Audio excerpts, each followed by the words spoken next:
नमस्कार दोस्तों, कैसे हो आप सब। उम्मीद है कि अच्छे होंगे, स्वस्थ होंगे। Weekend market outlook analysis video में आप सभी का स्वागत है। तो नेक्स्ट वीक इम्पोर्टेंट इवेंट है हमारे सामने। सबसे बड़ा इवेंट तो अपने डोमेस्टिक इवेंट है बजट का, यूनियन बजट का। सैटरडे को उसके लिए स्पेशल सेशन जो है दोनों एक्सचेंज में मार्केट चालू रहेगी।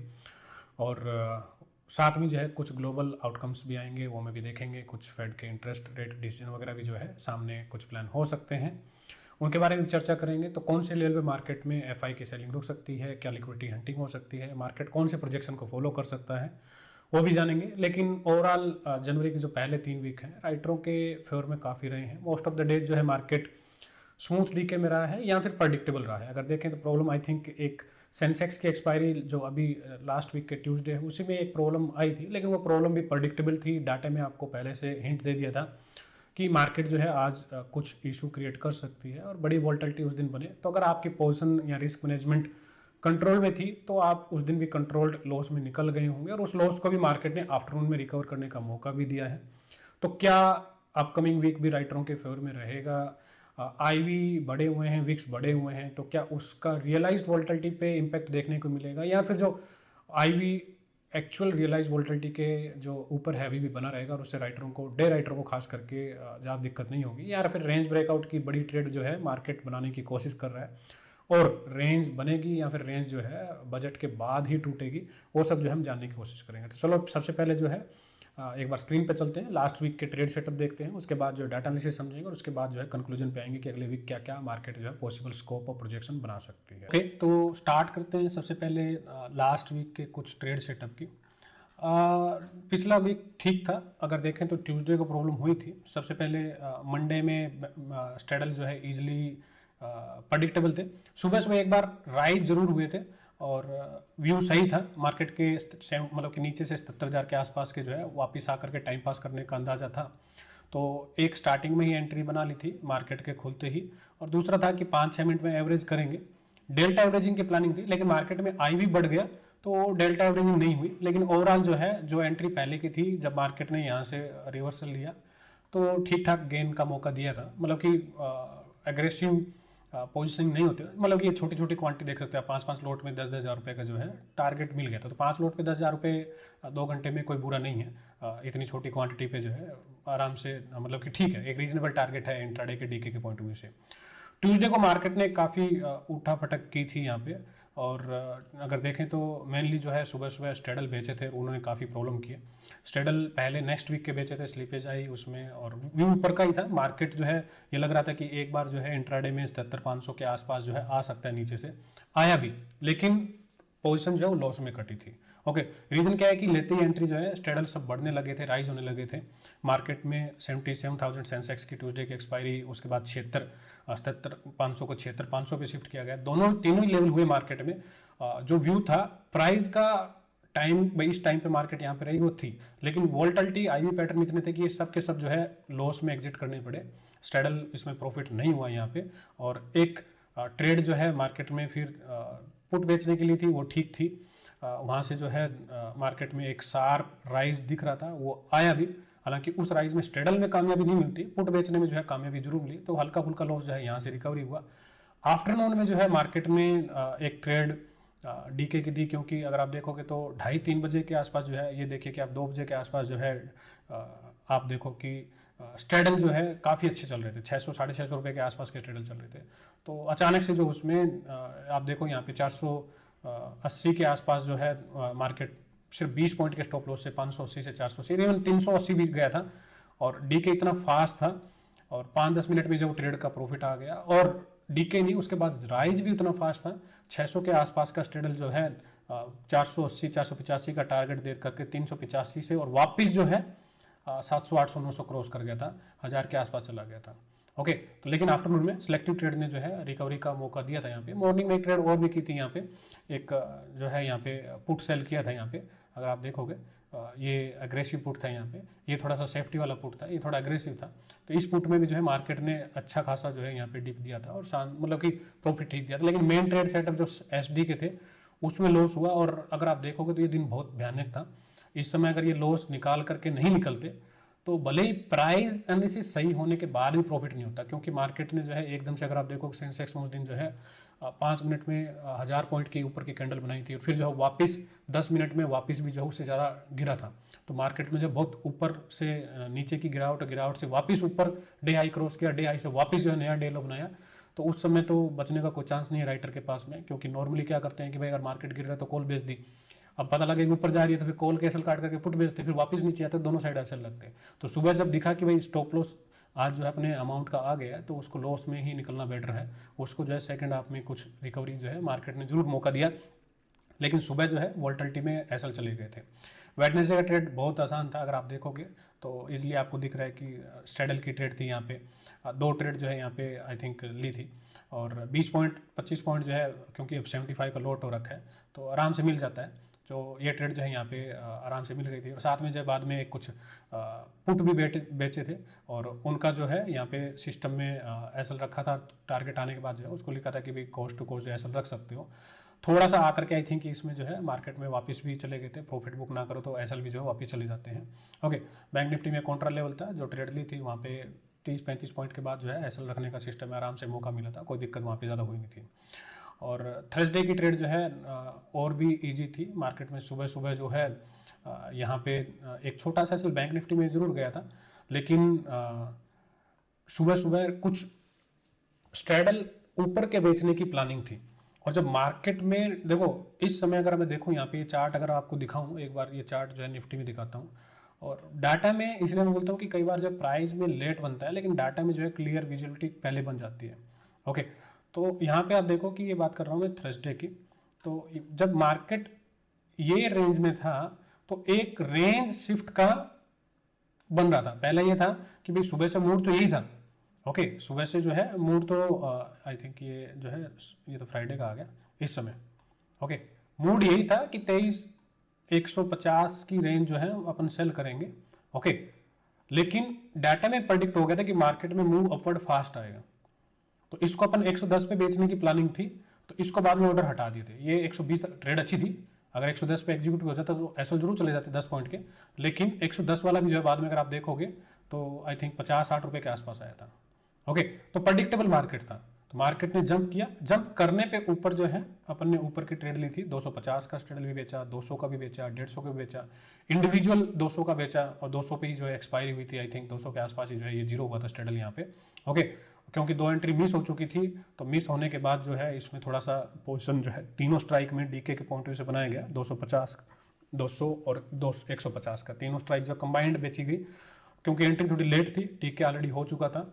एंट्री जो अपन 125 120 से ट्राई कर रहे थे वो एंट्री 110 भी यहाँ से निकल गई, 100 भी निकल गई, तो आई थिंक बाद में अपने 80 के आसपास जो है वो सेकेंड अटैम्प्ट लिया था, तो उसमें टारगेट आ गया था।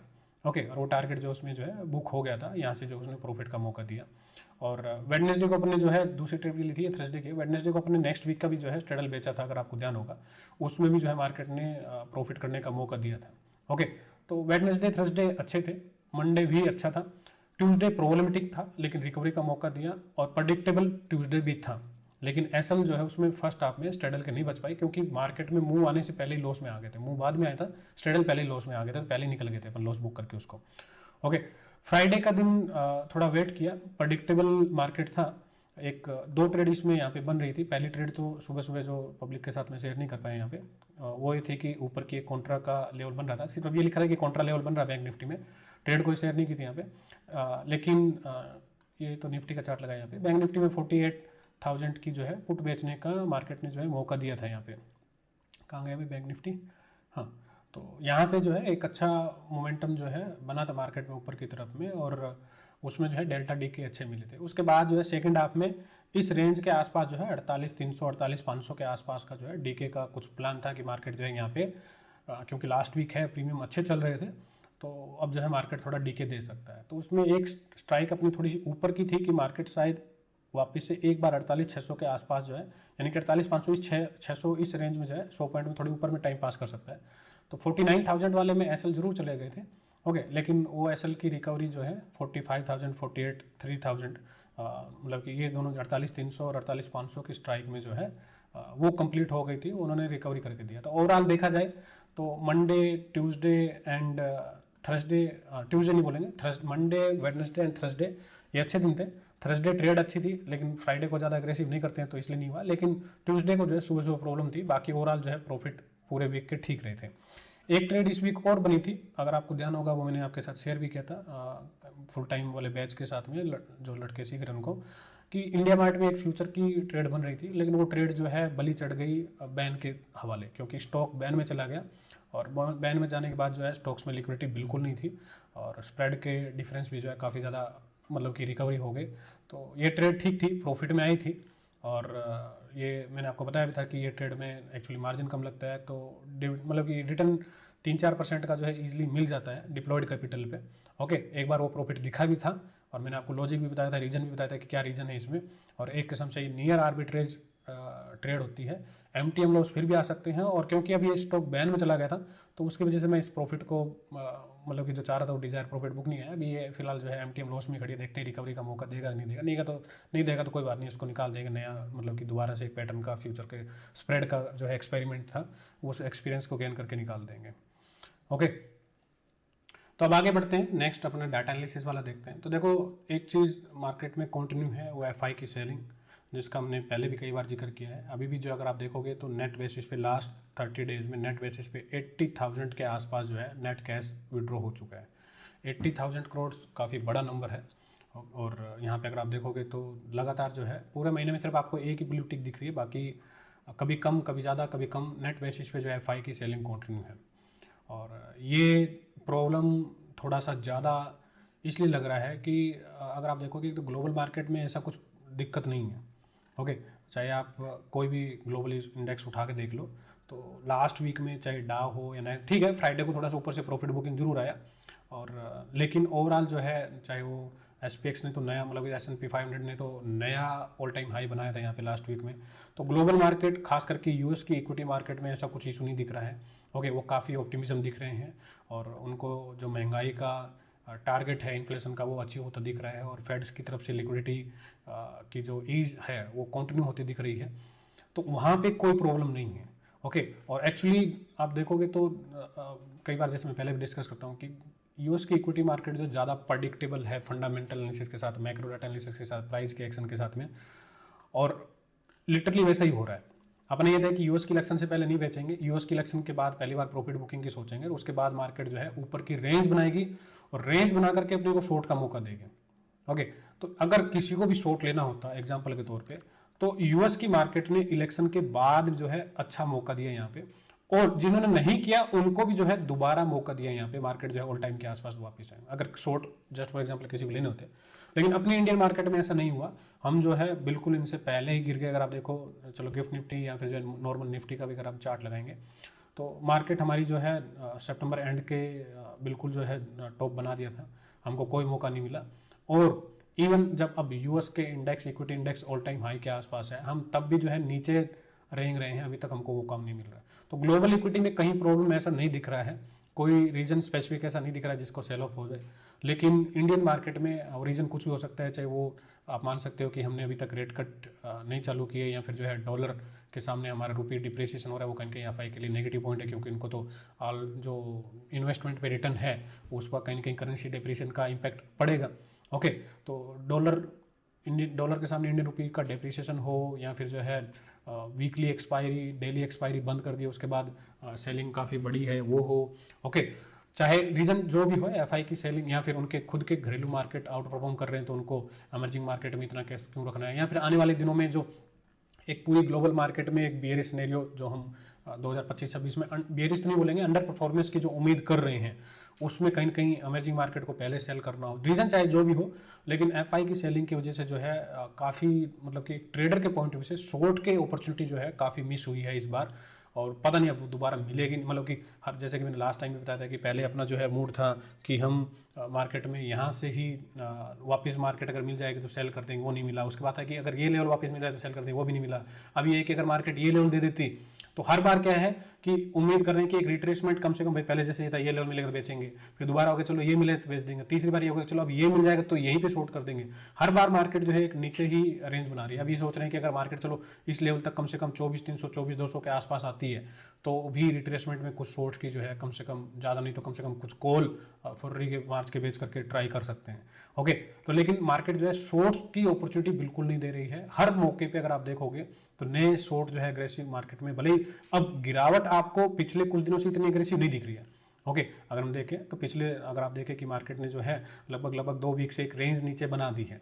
ओके, और ये हमने लास्ट वीक में जब एनालिसिस किया था तब हमने डिस्कस किया था कि इसके नीचे मार्केट जो है गैप डाउन खुल करके, लास्ट वीडियो में अगर आपको ध्यान होगा लास्ट वीक कह रहे थे कि इसके नीचे मार्केट जो है गैप डाउन खुल करके और फिर एक रेंज बनाने की ट्राई कर सकती है। अब रेंज ये बनी हुई है, बन गई है यहाँ पे। अब ये रेंज बजट के बाद टूटेगी, ऊपर रिट्रेसमेंट आएगा, या फिर पहले जो नीचे की तरफ जो है मार्केट एक बार 23,750 23,800 इस रेंज को टेस्ट करके ऊपर जाएगा। वो अभी जो है प्रोजेक्शन थोड़ी देर में कंक्लूजन में आएंगे, लेकिन जो रेंज प्रेडिक्शन थी लोअर साइड की वो बन गई है। अब सेलिंग भले ही एफआई की नहीं आ रही हो, उसके सामने हम भले ही इतना गिर रहे हो, लेकिन हर राइज पे अगर आप देखो कि मार्केट को ऊपर, जैसे कि इस दिन मार्केट जो है ऊपर खुला, ट्यूसडे को ऊपर खुला, उम्मीद थी कि 420 430 की रेंज को मार्केट अगर ऊपर सस्टेन करेगा तो शायद मार्केट जो है वापस से 23,800 के आसपास में रिकवरी कर सकता है। लेकिन खुलते ही जो है इसमें सेलिंग आई, वोल्टिलिटी आई, बड़ी वोल्टिलिटी ट्यूसडे को हमने देखने को मिली। उसके बाद मार्केट ने दोबारा रिकवरी की ट्राई किया वेडनेसडे एंड थर्सडे को, और फ्राइडे सुबह मार्केट ने रिकवर भी किया। अगर हम देखोगे फ्राइडे सुबह जो वापस से हमने जो है इस लेवल को अचीव किया और मार्केट ने वही उसी रेजिस्टेंस को जो है वापस जा करके मार्केट का जो है 350 360 के रेंज में वहीं पे जा करके दोबारा फिसल गई और हम जो है डे लो की तरफ क्लोज हो गए। ओके, तो कहने का मतलब है कि मार्केट को सांस लेने नहीं दिया जा रहा। जब भी मार्केट ऊपर आ रही है तो सेल ऑन राइज का ट्रेंड जो है अभी भी मार्केट में कंटिन्यू है। आई थिंक बहुत सारे लोग मेरे जैसे यहाँ पे एग्रेसिव तो नहीं बेच पा रहे होंगे, वो सिर्फ डे ट्रेड करके या फिर जो है रेंज बेच करके या प्रीमियम बेच करके थीटा की गेन से ही काम चला रहे हैं। एग्रेसिव ट्रेड मिल, क्योंकि वेट कर रहे हैं कि भाई यहाँ पे आने पे बेचूंगा, यहाँ पे आने पे बेचूंगा, मार्केट उनको एक भी मौका नहीं दे रही है। ओके, ये पैटर्न कंटिन्यू रहेगा नहीं रहेगा अभी देखते हैं उसको, एक बार पहले थोड़ा डाटा और देखते हैं। तो कैश की सेलिंग कंटिन्यू है मार्केट में, सीरियस कंसर्न है। जब तक यहाँ पे 2-4 लगातार 5-6 दिन तक ब्लू नंबर ना आए तब तक जो है वो रहेगा।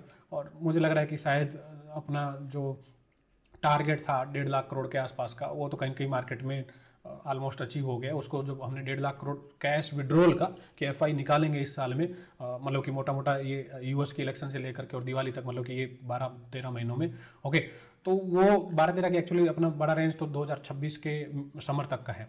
तो ये 15-16 महीनों में जो है लगभग 1.5 लाख करोड़ की पहले ही अनुमान थी कि 1.5 लाख करोड़ हार्ड कैश निकलेगा, फिर उसको बढ़ा करके अपने 2.25 लाख करोड़ कर दिया था। अब लग रहा है कि शायद पता नहीं, क्योंकि अभी तो ग्लोबल मार्केट गिरना भी चालू नहीं हुआ। अगर ग्लोबल मार्केट में जब सेल ऑफ आएगा तो यहाँ पे तो सेलिंग और गहराएगी फिर। ओके, तो शायद हमको 2-4 दिन 1 बिलियन सेल भी देखने को मिले, जैसे कि फ्लिपकार्ट वगैरह पे बिलियन डेज आते हैं, वैसे शायद 8,000 करोड़ की 9,000 करोड़ की एफआई की तरफ से जो है बड़ी सेलिंग, जैसे कि पहले भी देख चुके हैं, वो वापस भी देखने को मिलेगी। बीच बीच में अगर आप देखोगे तो कुछ दिन जो है सेलिंग थोड़ी म्यूटेड होती है, लेकिन फिर जो है वापस से सेलिंग का बड़ा नंबर जो यहाँ पे आ जाता है।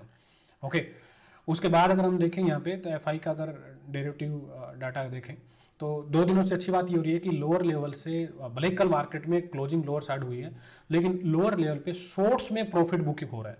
ओके, और 2 चीजें होती हैं, एक शॉर्ट्स कवरिंग होना और एक शॉर्ट का बुक होना। इस बार अगर आप देखोगे पिछले 4-5 महीने से, 4 के ज़्यादा ही महीने हो गए, मार्केट जो है एफआई के कंट्रोल में रही है। ओके, वरना हमने ये देखा था कि एफआई लॉन्ग लेके जाते हैं तो मार्केट गिर जाती थी, एफआई शॉर्ट लेके जाते हैं तो मार्केट उठ जाती थी। लेकिन इस बार एफआई ने जब पीक पे था वहां से जो है, अगर आपको ध्यान होगा, मैं अगर इसको निकालूं एक बार, इसको 6 मंथ का डाटा करते हैं ताकि आपको दिखे। एनपीएच में ना वो डाटा साइज, और यहाँ पे नहीं, एनपीएच में नंबर है, वो एनपीएच में 6 मंथ का नहीं मिलेगा ना। एक बार देखेंगे एनपीएच में कब तक का मिलेगा।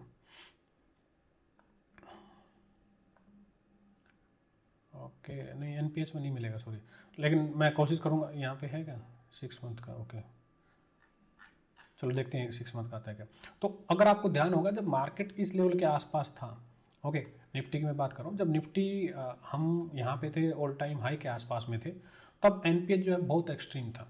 दोनों इंडेक्स और स्टॉक का एनपीएच मिला करके जो हमने 15 लाख का नंबर क्रॉस कर लिया था। ओके, और हमने ये डिस्कस भी किया था कि पता नहीं है कि ये, क्योंकि ज़िंदगी में पहली बार ऐसा नंबर देख रहे हैं, तो यहाँ पे नए लॉन्ग तो लेने की उम्मीद नहीं हो रही है, लेकिन ये कन्वर्ट होगा तो दिक्कत देगा। तो यहाँ से जो है वो लॉन्ग कन्वर्ट होना चालू हुए थे, ओके। और उसके बाद कंटिन्यू जो है उस पहले लॉन्ग बुक हुए, उसके बाद कंटिन्यू जो है फाइन ने शॉर्ट बनाए, मार्केट नीचे आता गया, रिकवरी गया, फिर शॉर्ट बनाए, फिर शॉर्ट बनाए। अब जो है लग रहा है कि क्योंकि मार्केट ने यहाँ पे उन्होंने एक लॉन्ग की प्रॉफिट बुकिंग चालू की थी, तो उसके बाद जो है मार्केट में शॉर्ट बने थे, नीचे आए थे। अब मार्केट जो है नीचे में लॉन्ग बुक शॉर्ट बुक कर रहा है। अभी शॉर्ट बुक टेम्परेरी है या परमानेंट है अभी कहना मुश्किल है। क्यों? क्योंकि अभी हम मंथली एक्सपायरी के आसपास आ रहे हैं, ओके। अब मंथली एक्सपायरी का नंबर निकल रहा है तो भी अच्छी बात है, ओके। यहाँ पे ये नंबर देखो आप, यहाँ पे सितंबर के जो एंड में मैं बोल रहा हूँ, यहाँ पे दोनों का इंडेक्स का और स्टॉक का मिला करके, ओके, इस रेंज को अगर आप देखोगे यहाँ पे, ओके, तो लगभग जो है 16 लाख कॉन्ट्रैक्ट जो है नेट बेसिस पे एनपीएस था इनका, ठीक है। Net NPS, net portion after hedging, जिसको अपन कॉल राइटिंग और पुट बाइंग और कॉल बाइंग और पुट बाइंग को डिफरेंशियल वेटेज देते हैं, उस बेसिस पे ये लॉजिक है, ओके। तो यहाँ पे 15 लाख का था, वहाँ से उसके बाद जो है कॉन्टिन्यूस इन्होंने बहुत जल्दी, अगर आप देखो सिर्फ 4 अक्टूबर में ही जो है नेगेटिव हो गए थे, ओके। 8 लाख कॉन्ट्रैक्ट पॉजिटिव से -1.5 लाख पे चले गए, -1.5 के -7 अक्टूबर को -4 लाख पे चले गए थे, ओके। तो सिर्फ एक वीक में जो इन्होंने अपनी पोजीशन जो है सब की सब नेगेटिव बना ली थी। और ये इसके बाद देखो कि ये तो 4 आपका अक्टूबर है, इसके बाद जो है मार्केट में कोई भी राइज आया वहां पे दोबारा सेल ऑफ मिला, दोबारा सेल ऑफ मिला, दोबारा सेल ऑफ मिला, ओके। तो अब थोड़ा सा पहली बार क्या हो रहा है, मार्केट ने वोल्टिलिटी बनाई, ऊपर में कुछ शॉर्ट कटे, वो ज्यादा इंपॉर्टेंट नहीं है, नीचे में शॉर्ट में प्रॉफिट बुक होना वो क्या है, थोड़ा सेंटीमेंट सुधार सकता है कि भाई एक्सट्रीम लेवल पे इन्होंने लॉन्ग से शॉर्ट की तरफ आए, और उस शॉर्ट में जो है अब यहाँ पे थोड़ी सी नंबर कम कर रहे हैं। आप बोलो नंबर तो कम नहीं हो रहा, ओके, क्योंकि अगर हम देखें तो डेरिवेटिव वाई में तो नंबर कम हो रहा है, लॉन्ग्स भी बन रहे हैं, और 2 दिनों में जो है लगभग 28,000 के आसपास, 28,000 के आसपास जो है 30,000 के आसपास शॉर्ट भी बुक हुए, ओके। जो नंबर पहले हमने जो है 4,45,000 के आसपास शॉर्ट था, वो 4,15,000 के आसपास हो गया, 30,000 शॉर्ट यहाँ पे एग्जिट निकले हैं, और सामने जो है ज़्यादा नहीं तो कम से कम 10,000 के लोग भी बने, तो वो डिफरेंस थोड़ा तो कम हुआ है। हालांकि काफ़ी नंबर अभी भी शॉर्ट है सिस्टम में, लेकिन थोड़ा कम हुआ है। तो कहीं ना कहीं जो एक पोर्शन एफआई का लग रहा है कि उनका सेंटीमेंट थोड़ा सा मार्केट में पॉजिटिव होने की कोशिश हो रही है, ओके। इंडेक्स ऑप्शंस में देखें तो आप देखोगे यहाँ पे राइटिंग का नंबर अच्छा है, कॉल राइटिंग ज्यादा हुई है, तो यानी कि मार्केट जो है एक रेंज ऊपर में तोड़ने के लिए शायद बजट से पहले तैयार नहीं है, क्योंकि ये राइटिंग का नंबर दिखा रहा है, ओके। साथ में पुट राइटिंग भी है, पुट बाइंग भी है, लेकिन ओवरऑल जो है यहाँ पे सिस्टम को समझेंगे तो राइटिंग कॉल में ज्यादा हुई है, फ्यूचर निकले हैं, तो कहीं ना कहीं जो है अब थीटा की ट्रेड जो है सिस्टम में एंट्री ज्यादा हो रही है, जो नीचे की डेल्टा ट्रेड थी उससे प्रॉफिट बुकिंग हो रही है, यानी कि ऊपर से जो एग्रेसिव गिरावट वाली ट्रेड थी उसमें हल्का सा डायल्यूशन देखने को मिल रहा है, लेकिन मार्केट उठने के चांस अब भी कम है, ओके। रेंज को ज्यादा रख सकती है, तो उस पॉइंट ऑफ व्यू से फ्यूचर से प्रॉफिट बुक करके कहीं ना कहीं जो है एक्स्ट्रा कॉल जो थीटा की ट्रेड है उसको कहीं ना कहीं जो सिस्टम में लाने की कोशिश की गई है। और इसका एक रीजन ये भी है, अगर आप देखो कि कॉन्ट्रैक्ट इतना ज्यादा क्यों दिख रहे हैं, क्योंकि ये जो मंथली एक्सपायरी है अभी आने वाले ट्यूसडे की और थर्सडे की, सेंसेक्स की और आपके निफ्टी की, इसमें लोड साइज छोटा है, अभी भी पुराना है, ठीक है। तो 10 और 25 का लोट है इसमें, तो इसलिए थोड़ा सा कॉन्ट्रैक्ट यहाँ पे ज्यादा भी दिख रहा है फ्राइडे के पॉइंट ऑफ व्यू से। वरना अगर आप देखोगे थर्सडे को इतना नंबर नहीं दिख रहा था, आपको वेडनेसडे को इतना नंबर नहीं दिख रहा था, तो फ्राइडे को इतना नंबर क्यों है? क्योंकि लोड साइज अभी पुराना है, तो आप इसको 3,45,000 की बजाय जो है आप मोटा मोटा 1 लाख ही कंसिडर करो। लेकिन कुल मिलाकर के राइटिंग हुई है वो अच्छी बात है, कहीं कहीं राइटर के फेवर में जो है ये चीज अभी भी जाती है, ओके। तो इंडेक्स ऑप्शंस में राइटिंग हुई है, स्टॉक इंडेक्स फ्यूचर में कहीं कहीं जो है सिस्टम में आपको थोड़ी सी हल्की सी यहाँ पे शॉर्ट्स की प्रॉफिट बुकिंग दिख रही है, अच्छा है। स्टॉक फ्यूचर में जो है अगर आप देखोगे तो एक दिन नंबर जो है यहाँ पे काफी अच्छा पॉजिटिव देखने को मिला था, यहाँ पे लॉन्ग भी मिले थे, सेक्टर वाइज जो है रोटेशन अभी भी सिस्टम में दिख रहा है, नेट बेसिस पे ओपन इंटरेस्ट बहुत हाई है, हायर साइड है, और ये नंबर बहुत महीनों से जो है लगातार आप देखोगे तो अच्छा खासा पॉजिटिविटी बुलिशनेस बनाया हुआ है, और इसी नंबर ने जो है एक मान सकते हो कि एक होप, एक उम्मीद दी थी कि मार्केट जो अपने को शॉर्ट करने का मौका दे, हालांकि दिया नहीं अभी तक, देखेंगे देगा नहीं देगा, ये उम्मीद कर रहे थे कि मार्केट जो है वापस से ये लेवल जो है एक बार ट्रेड करेगा और फिर जो है हमको अपना असली शॉर्ट में शायद हमको भी एक पार्टिसिपेंट्स मिलेगा शॉर्ट करने का। तो ये नंबर जो है अभी भी बुलिश है यहाँ पे डेरिवेटिव वाई में, तो कहीं ना कहीं जो है एक होप इस नंबर की वजह से था कि मार्केट जो है 2 महीने में 3 महीने में शायद वोल्टिलिटी कर्व बनाए, स्विंग हाई दोबारा से जो बने, और उस स्विंग हाई में अपने को भी शॉर्ट करने का शायद मौका मिले, तो वो नंबर अभी भी ये उम्मीद है यहाँ पे, ओके। तो चलो अभी कंक्लूजन पे आते हैं, क्या कुछ मार्केट से उम्मीद कर सकते हैं। तो देखो इवेंट में हम देखें तो इवेंट है यहाँ पे, ओके, काफ़ी इवेंट जो है नेक्स्ट वीक कहाँ गए, दिख नहीं रहा यहाँ पे, नेक्स्ट दिस वीक करते हैं चलो, ठीक है। कुछ नंबर जो है आपको चाइना की तरफ से, कुछ नंबर जो आपको यूएस की तरफ से देखने को मिलेंगे। और यहाँ पे जो है आपको फेड की रेट डिसीजन भी, फेड का कॉन्फ्रेंस भी दिख रहा है 30 जनवरी के आसपास में। और इस क्योंकि फ्राइडे तक ही रखते हैं, तो 1 तारीख को अपना यूनियन बजट का भी जो है इवेंट रहने वाला है, ओके। और तो मतलब कि न्यूज बेसिस पर रहने वाला है, और उसका इम्पैक्ट जो है आपको ऑलरेडी अगर हम देखें विक्स और आईवी में भी देखने को मिल रहा है। विक्स जो है लगातार धीरे धीरे जो है एक पूरे अपवर्ड ट्रेंड में रहा है। हालांकि मेरा पर्सनल एक्सपीरियंस ये कहता है कि इवेंट से जस्ट पहले इसको एक बार ड्रॉप मारना चाहिए, शायद मे भी मंडे आफ्टरनून में या ट्यूसडे में वेडनेसडे में एक ड्रॉप मारे, ठीक है, और फिर जो है थर्सडे एंड फ्राइडे वापस से राइज करे। अब कितना ड्रॉप मारता है वो 15 के आता है, 14 के आता है, देखते हैं। लेकिन एक ड्रॉप नॉर्मली ऐसा होता है क्योंकि बजट है, बजट में जो है 2 दिन का 3 दिन का आईवी राइज काफी है, ओके। अगर थर्सडे और फ्राइडे भी आईवी राइज हो गए तो सफिशियंट है पूरा, क्योंकि ऑलरेडी हम जो है इस अगर हम देखें इस लास्ट 2 वीक से जो लगातार बढ़ ही रहे हैं, ओके। तो अगर एक और वीक बढ़ेंगे तो फिर ये बहुत हाई हो जाएगा, ओके, ये एक्सट्रीम हो जाएगा। और फिर जो हम कहीं कहीं ईयरली हाई आईवीआर आईवीपी के आसपास पहुंच जाएंगे, वो थोड़ा ज़्यादा हो जाएगा। तो उतना लेवल का एक्शन क्या मार्केट में अगर वो हो गया तो शायद फिर जो है मार्केट मूव भी डेल्टा के काफ़ी बड़ी दे सकती है, वोल्टालिटी की मूव भी काफ़ी बड़ी दे सकती है। फिर राइटरों को मेरे ख्याल से बजट तक शायद दूर रहना पड़ेगा, क्योंकि अगर ये मंडे आफ्टरनून इस लेवल को क्रॉस करता है या फिर मंडे आफ्टरनून या ट्यूसडे इस लेवल को वापस नहीं आता है, ये 16 के नीचे चलना चालू नहीं करता है, तो फिर बड़ी प्रॉब्लम हो सकती है राइटरों के पॉइंट ऑफ व्यू से। जो हमको पिछले 3-4 वीक से स्मूथ डीके मिल रहा है, अच्छी राइटिंग मिल रही है, फिर अपने लिए प्रॉब्लम जो है कहीं कहीं कर सकता है, ओके। तो उसमें प्रॉब्लम कैसे हो सकती है उसको प्राइस एक्शन में समझने की कोशिश करते हैं। देखो अब कंक्लूजन पे आते हैं, निफ्टी की बात करते हैं। तो देखो यहाँ पे मार्केट ने हो क्या रहा है, नीचे लोअर रेंज पे एफआई की सेलिंग है, अभी भी है, ओके। मार्केट जब भी आ रहा है तो यहाँ पे सेल ऑन राइज का पैटर्न अभी भी बना हुआ है। मार्केट जो है ये 420 430 वाली रेंज को अभी भी ऊपर में नहीं क्रॉस कर पा रहा है। मोटा मोटा 23,400 के मान लो 23,500 23,400 की रेंज को चैलेंज ही नहीं हो रहा है। जैसे ही मार्केट इस लेवल में आ रहा है वापस से सेल ऑफ देखने को मिल रहा है, ओके।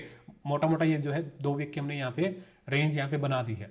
अब नेक्स्ट वीक भी जो है एक पॉसिबल पैटर्न जो बन रहा है यहाँ पे, वो बन रहा है एक फेक रेंज ब्रेकआउट का, कि क्योंकि आईवी बढ़ रहा है, विक्स बढ़ रहा है, ओके। तो मार्केट जो है पहले शायद ये पैटर्न जो है ये दोनों लेवल, अब पता नहीं ऊपर तोड़ेगा नीचे तोड़ेगा, ये दोनों जो है जैसे कि यहाँ पे एक बड़ी कैंडल बनी है, इस कैंडल का ऊपर का इस कैंडल का नीचे का शायद ट्रेड करने का ट्राई करें। अब वो दिक्कत ये है कि नेक्स्ट वीक को सैटरडे को मार्केट चालू है, ओके। वरना तो हम इसके अगर वो नहीं होता तो मोस्टली पहले हम इसके अंदर ही बनाते हैं। तो जो भी राइटर ट्रेड कर रहे हैं, ठीक है, उनको जब तक मार्केट इस कैंडल के अंदर है तो आप सिलेक्टिव ट्रेड कर सकते हो। सिलेक्टिव ट्रेड का क्या मतलब है, मार्केट में स्ट्रैडल के पैटर्न बिहेवियर देख करके, इंट्राडे का ऑप्शन डाटा देख करके, ईओडी की एफआई की पोजीशन देख करके आपने थोड़ा सा बाइस ने 60-70 पॉइंट का ऊपर का बना लिया, थोड़ा सा बाइस ने 60-70 पॉइंट नीचे का बना लिया, उसके अकॉर्डिंगली आपने डीके की ट्रेड ले ली। मेनली इस समय सबसे ज्यादा इंपॉर्टेंट पैटर्न जो है स्ट्रैडल के एसडी के चार्ट है, ओके। उसको देख करके जब तक इसके अंदर है तब तक करना ट्रेड। इसके बाहर जो है डेल्टा की हंटिंग भी हो सकती है और बड़े मूव दोनों आ सकते हैं। तो अभी अगर राइटर के पॉइंट ऑफ व्यू सोचूं तो जब तक इसके अंदर है हम, तो इस वीक जो है इसके अंदर हम ट्रेड करेंगे और ट्रेड करेंगे, ओके। जो प्राइस एक्शन डेल्टा को प्ले आउट करना चाह रहे हैं उनके लिए मेरे ख्याल से मार्केट में स्टॉप लॉस रखने की, हंटिंग की दोनों ट्राई होगी। आप दोनों प्रकार के ट्रेड ले सकते हो कि मार्केट ये लेवल तोड़े भाई 23,000 के आसपास का, तो यहां से जो है एक 160 से 200 पॉइंट की इमीडिएट बेसिस पे टारगेट बनता है। ये रेंज तोड़े तो 20 पॉइंट का 30 पॉइंट का स्टॉप लॉस लो और ये ट्रेड कर सकते हो, ओके। तो 20 पॉइंट के सामने 160 पॉइंट, 30 पॉइंट के सामने 200 पॉइंट का टारगेट कोई बुरा नहीं है, लेकिन स्टॉप लॉस रखना जरूरी है। क्यों? क्योंकि अगर लिक्विडिटी हंटिंग हुई, मार्केट ने ऐसा किया, तो फिर जो है सीधा ही इसका स्टॉपेज कहां होगा, सीधा स्टॉपेज इसका 23,500 के आसपास है, ओके। तो यहां पे स्टॉप लॉस रखना जरूरी है। और इवन जो ये प्ले आउट करना चाहते हैं भाई, मार्केट में जस्ट फॉर एग्जांपल कि 23,800 23,860 के आसपास गया और यहां से वापस रिकवरी लिया, ओके। वापस जैसे ही 23,950 23,960 तोड़ता है, ठीक है, तो इसका मतलब क्या है कि मार्केट जो है ऊपर की रेंज को दोबारा ट्रेड करेगा। हो सकता है कि ये सेम डे में ही बन जाए ऐसा, या हो सकता है कि 2 दिन लगा दे, लेकिन अगर ऊपर जाता है तो फिर आपको ऊपर में भी जो है यही 20-30 पॉइंट का ट्रेड रख करके ऊपर में लेना है। क्यों? ऊपर की ट्रेड ज्यादा रिस्की है क्योंकि ऊपर में एफआई सेलर बने हुए हैं, ओके। लेकिन सेल शायद ऊपर में करे तो आपके लिए जो है रिस्क टू रिवार्ड रेशो शायद बन सकता है, लेकिन सेल ऑन राइज अगर आपको करना है तो ट्रेड के लिए आपको वेट करना पड़ेगा। तो 3 ट्रेड हमने डिस्कस किए। पहला, इसके अंदर जब तक रहेगा सिलेक्टिव ट्रेडिंग इंट्राडे के एसडी पैटर्न देख करके। दूसरा, जिनको डेल्टा प्ले करना है तो वो भाई एक ट्रेड यहाँ पे बन सकती है, इसको नीचे तोड़े, ब्रेकडाउन की 20-30 पॉइंट का एसएल रखो और इसको जो है यहाँ तक नीचे जाने दो, ठीक है। तीसरा भाई, इसको नीचे तोड़े, जैसे ही वापस क्रॉस करे, कौन सा 22,960 है, 22,960 बोल रहा हूँ मैं, कि जैसे ही नीचे से 22,960 नहीं जाता, दो लेवल आप कंसीडर कर सकते हो। अगर मार्केट जाता है 22,850, 22,700 इस रेंज में जाता है तो आप 22,960 के ऊपर बुलिश हो सकते हो। इस रेंज में नहीं जाता है, मार्केट थोड़ा ही जाता है, तो आप जो है 23,020 के ऊपर कंसीडर कर सकते हो। लेकिन स्टॉप लॉस सिस्टम में जरूरी है 20-30 पॉइंट का ही रखना, उससे ज्यादा जरूरी नहीं है। हंट हो जाए तो जाने दो, हंट जाने दो। तो दोनों ही पॉसिबिलिटी यहाँ पे बन रही है। यहाँ पे इसके नीचे शॉर्ट करने वाला ज़्यादा फेवरेबल रहेगा क्योंकि एफ आई सेल कर रहे हैं। हालांकि रिस्क टू रिवार्ड रेशो आपको बिल्कुल ब्रेकडाउन का कर रहे हो तो स्टॉप लॉस आपको रखना पड़ेगा। ऊपर जाने में भी जो है आप यहाँ पे कम से कम 420-500 तक की ये रेंज यहाँ पे प्ले आउट कर सकते हो। ओके, जो पॉसिबल प्रोजेक्शन बन रही है वो ये बन रही है कि शायद मार्केट जो है बजट से पहले ये और ये दोनों ट्रेड करे, मतलब कि एग्रेसिवली इसको ना तोड़े, मतलब कि घूम फिर के तोड़े वापस आ जाए, नीचे तोड़े फिर वापस आ जाए। जो बड़ा रेंज शिफ्ट होगा वो बजट ही होगा। अब भी अगेन मैं बोल रहा हूं कि बजट की ट्रेड मेरी फेवरेट जो है शॉर्ट ऑन राइज होगी, लेकिन राइज मिलेगा कि नहीं मिलेगा पता नहीं। अगर मेरे को बजट के पॉइंट से लेना है तो मैं शॉर्ट की ट्रेड रखना पसंद करूंगा, लेकिन यहां पे रिस्क टू रिवार्ड रेशो मेरे को शॉर्ट में मिल नहीं रहा है क्योंकि ऑलरेडी जो है मतलब यहां से पहला लेवल बहुत नजदीक है 22,500 के, 22,400 का, मतलब कि हम 400-500 पॉइंट ही है। उठने में रिट्रेसमेंट में आया तो कम से कम जो है आपका 24,600 24,700 का है, तो ऊपर में 1,500 पॉइंट है। तो वो रिस्क टू रिवार्ड रेशो मतलब कि जो पॉसिबल है, जाएगा नहीं जाएगा पता नहीं है, लेकिन जो पॉसिबल है यहां से सिर्फ मतलब कि पहला स्पोर्ट जो आपका 800 के आसपास ही आ जाएगा, दूसरा स्पोर्ट जो आपका 22,500 के आसपास आ जाएगा। ओके, तो एक स्पोर्ट यहाँ पे, एक स्पोर्ट यहाँ पे। तो अगर मैं बेचूंगा भी तो मेरे पास टारगेट छोटे हैं, स्टॉप लॉस जाने के चांस भी जाते हैं। ओके, अगर ऊपर में देखूं रिट्रेसमेंट जो पॉसिबल है वो कहीं ना कहीं जो है इस लेवल तक की पॉसिबल है, इस लेवल, क्योंकि यूएस की मार्केट में अगर इशू नहीं आया, जो चाइना ने एआई वगैरह किया उसकी वजह से अगर सिलिकॉन वैली में या स्टॉक्स में अगर कुछ ज़्यादा इशू नहीं आया तो मेरे ख्याल से संभल जाएगा। अगर ग्लोबल मार्केट संभल गया तो सिर्फ और सिर्फ यहाँ पे एक शॉर्ट कवरिंग या फिर जो एक रिट्रेसमेंट मिले, ओके, और वो रिट्रेसमेंट बजट से पहले मिले तो ज़्यादा बेटर होगा, क्योंकि बजट में मेरे को अभी भी बहुत ज़्यादा कुछ उम्मीद नहीं है, कुछ खास नहीं वाला। क्या वो एसटीटी घटा सकते हैं? नहीं। क्या वो एलटीसीजी या फिर एसटीटीजी मतलब कि short term capital gain tax या फिर long term capital gain tax घटा सकते हैं? नहीं। बढ़ा सकते हैं तो कोई बढ़ा तो सकते हैं, पता नहीं, लेकिन शायद ना बढ़ाई इस बार, हालत ऑलरेडी मार्केट की खराब है, हो सकता है मार्केट उसी को पहले ही प्रेडिक्ट कर रहा हो। बढ़ाने के चांस तो हो सकता है कि प्रोबेबिलिटी 1% हो, घटाने का तो फिलहाल 1% भी नहीं दिख रहा। बाई चांस अगर ऐसा कुछ अजूबा आ गया तो हो सकता है कि मार्केट शायद 2 दिन में ऑल टाइम हाई के आसपास भी मारते हैं, लेकिन ये तो सपने ना भाई। मैं भी चाहता हूँ भले ही मैं गलत हूँ, लेकिन एसटीटी कम हो जाए, एसटीटी हट जाए तो मैं गलत होना पसंद करूंगा भाई, मार्केट के लिए फेवर में हो अच्छी चीज़। ओके, लेकिन मेन मकसद ये है कहने का कि अगर इस लेवल के आसपास मिलेगा तो हम मार्च के, फरवरी के एंड के सेल की ही ट्राई करेंगे। भले ही उसमें हो सकता है 2 वीक 3 वीक लग जाए, लेकिन पहला अटेम्प्ट ऊपर से सेल का होगा।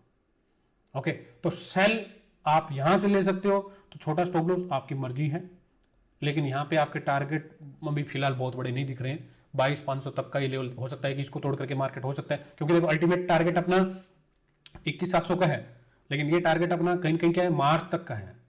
ओके, मार्च तक मैं इसको उम्मीद करके चल रहा था, लेकिन क्या पता ये बजट वाले दिन ही आ जाए, किसको पता, आ सकता है। तो नीचे हम देखें तो अब भी राइट नाउ एक 200 पॉइंट का, 500 पॉइंट का, और उसके नीचे बड़ा जो है और 1000 पॉइंट का, ठीक है, ये जो है ऐसा पैटर्न यहाँ पे बना हुआ है, ठीक है। यहाँ से 23,000 से 23,800, 22,500 और फिर जो है नीचे 21,500, 21,500, 21,600, ठीक है, ये बना हुआ है। ये ट्रेड करना चाहिए क्या? बिल्कुल कर सकते हो, लेकिन कैलकुलेटेड रिस्क के साथ। फ्यूचर बेच रहे हो तो साथ में कॉल बाय करो, या फिर नेकेड पुट बाय कर रहे हो तो साथ में स्प्रेड कर लो, या फिर जो है कॉल बेच रहे हो तो स्टॉप लॉस रखो। इस लेवल के ऊपर जाता है तो मार्केट आपको स्टॉप लॉस हंटिंग में बहुत जल्दी आएगा। ओके, तो लेवल दोनों ही ट्रेड होने हैं। कौन से? इस साल में ये भी होना है और ये भी होना है। तो risk to reward ratio point of view से जब मार्केट इस लेवल पे मिलेगा तो मैं ये लेवल के ट्रेड करना पसंद करूंगा। यहां पे करना कॉन्फिडेंस नहीं आ रहा है, लेकिन मैं रोकना भी नहीं चाहूंगा। अगर कोई करना चाहता है तो मैं बोलता हूँ कि हाँ भाई, प्रोबेबिलिटी है इस लेवल की, कम से कम आप 500 पॉइंट के लिए कर सकते हो। हो सकता है कि मार्केट रेंज फेक ब्रेकआउट दे करके, मतलब कि कुछ मौका, क्योंकि जिस हिसाब से सेलिंग आ रही है ना, हर लेवल पे सेलिंग है। देखो कुछ लेवल ऊपर में लिक्विडिटी हंटिंग के बाकी हैं, ठीक है, लेकिन उसको मैं सेल ऑन राइज के पॉइंट ऑफ व्यू कंसीडर करूंगा। तो आप ट्राई कर सकते हो, चलो मैं एक ट्राई यहाँ पे ले ली, अगर ये ऐसा चला गया, नहीं बात बनी, तो फिर ऊपर में दोबारा बड़े शॉर्ट लेंगे। ऊपर में जो है मार्केट जब ये लेवल आ जाएगी, ठीक है, तो ऊपर से शॉर्ट लेंगे, दोबारा आना जरूर है, ये लेवल दोबारा आने वाले हैं। ओके, तो ये ट्रेडिंग के पॉइंट ऑफ व्यू से है। मैं एक बार रिपीट कर रहा हूँ, पहला ट्रेड वीक के लिए हम यही करेंगे, Monday Tuesday Sensex, Wednesday Thursday Nifty, Friday को देखेंगे ट्रेड मिलेगी तो उस हिसाब से बैंक निफ्टी में मिलेगी या फिर किस में मिलेगी, डेल्टा की या फिर जो थीटा मतलब डेल्टा डीके की जो ट्रेड मिलती है उसको कंसिडर करेंगे। अभी फिलहाल मूड ये है कि मार्केट जब तक इस रेंज में है हम सिलेक्टिव डीके ट्रेड लेंगे, एक स्ट्राइक दो स्ट्राइक का बायसनेस रख सकते हैं इंट्राडे का डाटा देख करके। सबसे इंपॉर्टेंट पैरामीटर स्ट्रेडल होगा। ओके, इस रेंज के बाहर इस रेंज के ऊपर राइटिंग थोड़ी अवॉइड करेंगे जब तक मार्केट की रेंज क्लियर ना हो, क्योंकि अब तो ये रेंज पता है अपने को, इसके ऊपर जो है रेंज क्लियर नहीं होगी भाई, मार्केट ये रेंज नीचे शिफ्ट कर रहा है या फिर रेंज ऊपर शिफ्ट कर रहा है, राइटिंग थोड़ा सा बचेंगे।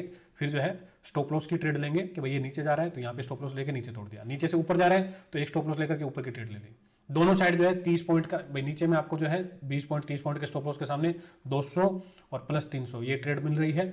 ऊपर में जो है डायरेक्ट 500 की मिल रही है, नीचे में दो टुकड़े मिल रहे हैं, ऊपर में जो है सीधा एक दो, आप चाहो तो कर सकते हो दो टुकड़े, लेकिन ऊपर मेरे ख्याल से जाएगा तो सीधा ही 500 पॉइंट दे देगा। ओके, जिनको बड़ी ट्रेड लेनी है, राइज ऑन सेल का पैटर्न अभी भी बना हुआ है, डाटा में नेगेटिविटी है, एफआई की सेलिंग कंटिन्यू है, लेकिन प्रोबेबिलिटी है कि मार्केट जो है ये और ये दोनों लेवल ट्रेड करे। अब आपके ऊपर है कि यहां से इसको जंप करना चाहते हो या फिर इसको यहां से जंप करना चाहते हो, ठीक है। लेकिन एक चीज मैंने आपको बोली है कि मैं इसको राइड अभी करना बहुत ज्यादा फेवरेबल नहीं समझूंगा। प्रोजेक्शन है, लेकिन इसके लिए जो है भी मैं वेट मतलब कि ट्रेड जो है यही करना ज्यादा बेटर समझूंगा। ऊपर जाने की वेट करूंगा मैं कि ऊपर जा रहा है तो जाने दो। ओके, ऊपर में छोटी मोटी ट्रेड ले ली, मतलब मार्केट जा रहा है 47,000 की पुट बेच दी, या फिर मार्केट जा रहा है ऊपर निफ्टी की 23,000 की पुट बेच दी, छोटी मोटी ट्रेड ले सकता हूँ। बड़ी ट्रेड अगर मेरे को लेनी है तो मैं अभी भी बोल रहा हूँ कि मैं short on rise sell on rise की बड़ी ट्रेड जो है कंसिडर करूंगा। बड़ी ट्रेड जो है लॉन्ग की अभी हम कंसिडर नहीं कर रहे हैं। ये तो बात हुई वीकली ट्रेडिंग की। अब बात करते हैं इन्वेस्टमेंट की। वीडियो काफ़ी बड़ा हो रहा है ना, उम्मीद तो नहीं थी इतना लंबा चला जाएगा, चलो कोई बात नहीं, अगले वीक से थोड़ा कम कर लेंगे। अभी बात करते हैं इन्वेस्टमेंट की। देखो 3 लेवल आपके साथ शेयर किए थे कि मार्केट जो है 3 लेवल आपको देने वाली है, 22,700 का, 21,700 का, और नीचे जो है आपका लगभग 21,000 के आसपास का। वो हो सकता है कि थोड़ा बहुत 200-300 पॉइंट का ऊपर नीचे हो जाए, ठीक है, हो सकता है कि वो 22 ये जहाँ से मतलब कि ये उठा था, ठीक है, मार्केट जो 3 स्टेट के इलेक्शन के रिजल्ट आए थे, बाई चांस हो सकता है कि ये लेवल भी दिखा दे, ठीक है। तो 1000 पॉइंट पे 3 लेवल है। एक चीज़ ध्यान रखना कि अगर आप इन लेवल पे इन्वेस्टमेंट कर रहे हो, मैं अगेन बता रहा हूँ, हो सकता है कि आपके लिए बहुत अच्छी अपॉर्चुनिटी हो, अच्छा पैसा बने, लेकिन ये आपको मान के चलना है कि अगले 12 से 13 महीना आप जो भी इन्वेस्ट करोगे वो आपको, जहाँ से आप इन्वेस्ट करोगे वहाँ से आपको 10 से 15% और लॉस देगा। ये आपको कंसीडर करना ही है भाई। अगर आपने 1 लाख रुपए लगाया है मार्केट में तो वो 1 लाख रुपए इन्वेस्टमेंट, स्टॉक की ETF की बात कर रहा हूँ मैं, अगर वो डेरिवेटिव में है तो और भी होगा, ठीक है, तो वो 1 लाख का आपको 85,000 रुपये दिखने ही वाला है।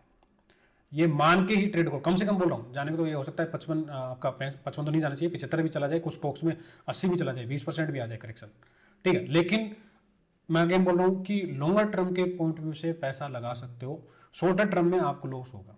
और मैं बोल रहा हूँ कि आप ये कंसिडर कर लो कि मैं यहाँ पे पैसा लगाऊंगा, यहाँ पे भी पैसा लगाऊंगा, यहाँ पे पैसा लगाऊंगा, और इन लेवल को जब मार्केट वापस नीचे से ऊपर जाएगी 2026 के बाद में तो फिर पैसा लगाऊंगा। तो नीचे गिरते हुए पैसा लगाऊंगा, ओके, ऊपर जाते समय पैसा लगाऊंगा, और बाय चांस नीचे मिल गया, 2 पैर मिल गए तो मिलूंगा। तो यानी कि आप इसको SIP मोड में रखो अगले 12 से 13 महीने, और ये मान के चलो कि जो भी मैं इन्वेस्टमेंट कर रहा हूँ वो लॉस में जाने वाली है, तो आपको कोई दिक्कत नहीं होगी।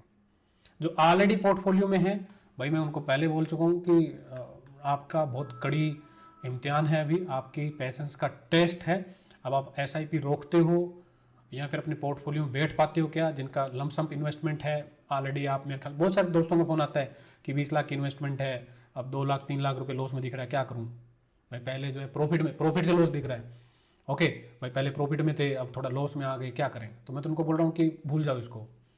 अगर आपको पैसा इसी साल 2-3 महीने में चाहिए तो अभी निकाल लो, अभी भी निकाल लो, ओके, अगर अर्जेंसी है तो। अगर पैसे की ज़रूरत नहीं है तो अपने इन्वेस्टमेंट 5 साल के 6 साल के होरिजन से कंटिन्यू रखो।